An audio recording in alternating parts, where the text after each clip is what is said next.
చూస్ country delight, live better. ఇప్పుడే country delight యాప్ని download చేసుకోండి.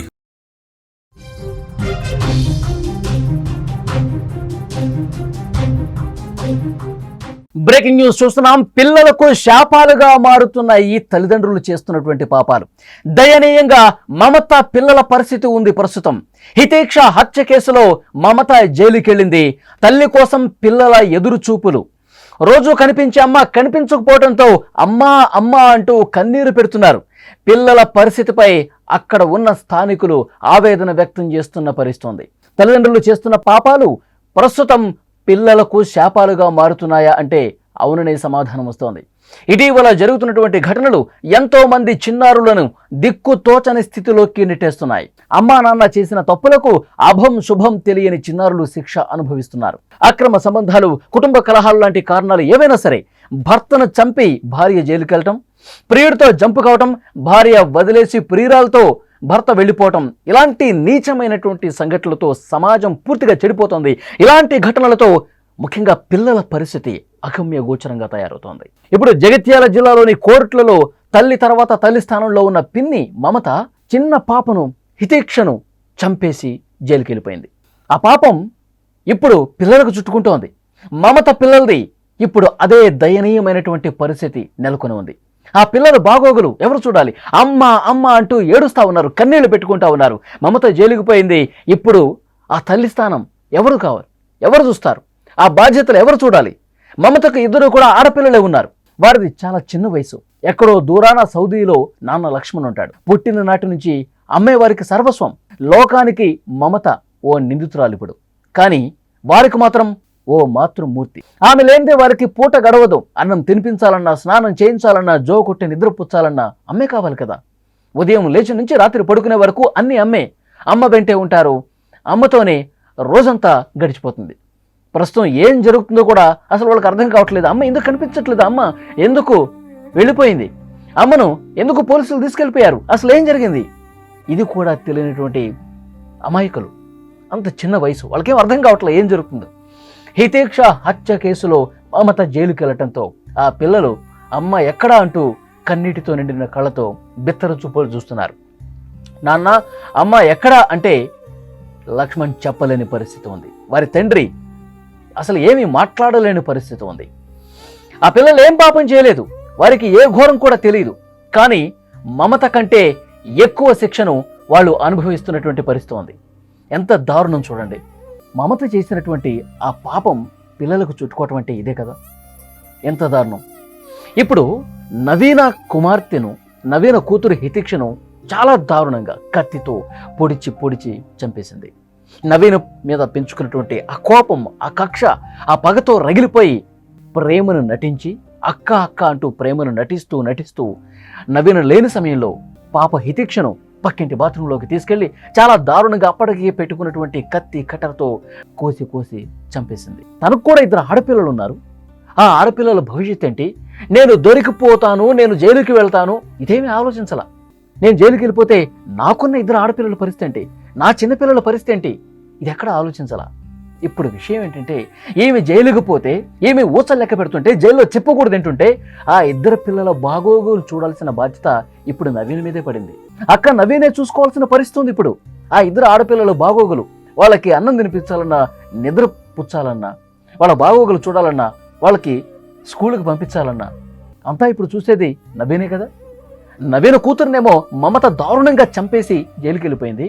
ఇప్పుడు ఆ ఇద్దరు పాపలు మమత కూతురులను చూసుకునే బాధ్యత నవీనదే కదా. నవీనే చూసుకోవాలి కదా. కనీసం అంటే కనీసం జ్ఞానం లేకుండా ఇంత దుర్మార్గపు ఆలోచనలతో, సైకో ఆలోచనలతో చేస్తూ ఉంది. అక్కడ ఉన్న చాలామంది ఆ కాలనీలో, ఆదర్శ్ నగర్ కాలనీలో చుట్టుపక్కల ఇరుగు పొరుగు వాళ్ళందరూ కూడా ఈ ఇద్దరు చిన్న పిల్లలు అమ్మ అమ్మ అంటూ ఏడుస్తుంటే మమత ఎంత దారుణం చేసి వెళ్ళిపోయింది. పాపం చిన్నపిల్లలు. ఇప్పటి వరకు లక్ష్మణ్ వాళ్ళ తండ్రి దుబాయ్లోనే ఉంటాడు. ఈ ఘటన జరిగిన తర్వాత మొదట రాలేదు ఆయన. తర్వాత చాలా బాధతో కన్నీళ్లు దిగమిగుకుని తర్వాత వచ్చాడు మమత భర్త.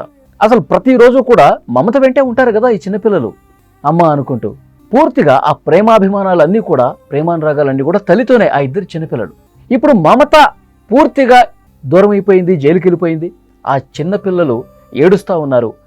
ఏం జరిగిందో కూడా తెలియట్లేదు వాళ్ళకి. అమ్మ అసలు ఎందుకు కనిపించట్లేదు, ఎందుకు వెళ్ళిపోయింది అనేది కూడా పాపం తెలియదు వాళ్ళకి. ఆ ఇద్దరి పాపలు ఎంత దయనీయ పరిస్థితుల్లో ఏడుస్తూ ఉన్నారంటే, మాకు అమ్మ కావాలి, అమ్మ కావాలి, ఏది ఎటుపోయింది అంటూ వాళ్ళు ఏడుస్తుంటే చుట్టుపక్కల చూస్తున్న వాళ్ళు కూడా కన్నీళ్లు పెట్టుకుంటూ ఉన్నారు. ఇలాంటి పరిస్థితి ఎవరికి రాకూడదని చెప్పి అనుకుంటా ఉన్నారు. ఇప్పుడు నవీనే ఆ ఇద్దరు పాపలను కూడా చూసుకోవాల్సిన పరిస్థితి. నవీన్ కూడా అలాగే ఆలోచిస్తే, నవీన్ కూడా మమత చేసినట్టే చేస్తే ఏంటి పరిస్థితి? నా కూతుర్ని చంపేసింది కదా, ఈ పిల్లల్ని నేను ఎందుకు చూడాలి, ఈ పిల్లలు నాకెందుకు, ఈ పిల్లలు నాకొద్దు, మమత కూతుళ్ళు నేనెందుకు చూస్తా అని పాపం ఆ నవీన్ అనుకుంటే ఈ ఇద్దరు పాపల పరిస్థితి ఏంటి? మమత ఇదేమీ ఆలోచించలా, కోపం పెంచుకుంది, కక్ష పెంచుకుంది, ఎప్పుడు గొడవలు పడుతుంది. మమత ఇప్పటికే 20 లక్షల రూపాయలు పోగొట్టేసిందంట. బెట్టింగ్లాడి ఇంకా ఏవేవో ఘనకార్యాలు చేసి డబ్బులు చాలా వరకు పోగొట్టింది. ఈ గొడవలు జరుగుతూనే ఉన్నాయి. ఎందుకు వృధా ఖర్చు చేస్తుంటావు, ఎందుకు ఈ విధంగా ఆన్లైన్లో బెట్టింగ్లు ఆడుతూ ఉంటావు, ఎప్పుడు చూస్తే ఫోన్ చేతిలో పట్టుకొని ఏదో ఒకటి చేస్తూ ఉంటావు, డబ్బులు పోగొడతా ఉంటావు, ఇది కరెక్ట్ కాదు, ఇది పద్ధతి కాదు. వాళ్ళు ఎంత కష్టపడుతున్నారు మన కోసం. నవీన భర్త, మమత భర్త ఇద్దరు కూడా, మామ కూడా దుబాయ్లో కష్టపడుతున్నారు, నెల నెల డబ్బులు పంపిస్తున్నారు. ఇక్కడ మమత ఎంజాయ్ చేస్తోంది, బెట్టింగ్లు ఆడుతోంది, ఆన్లైన్ గేమ్స్ ఆడుతోంది, డబ్బులు చాలా వరకు పోగొట్టింది.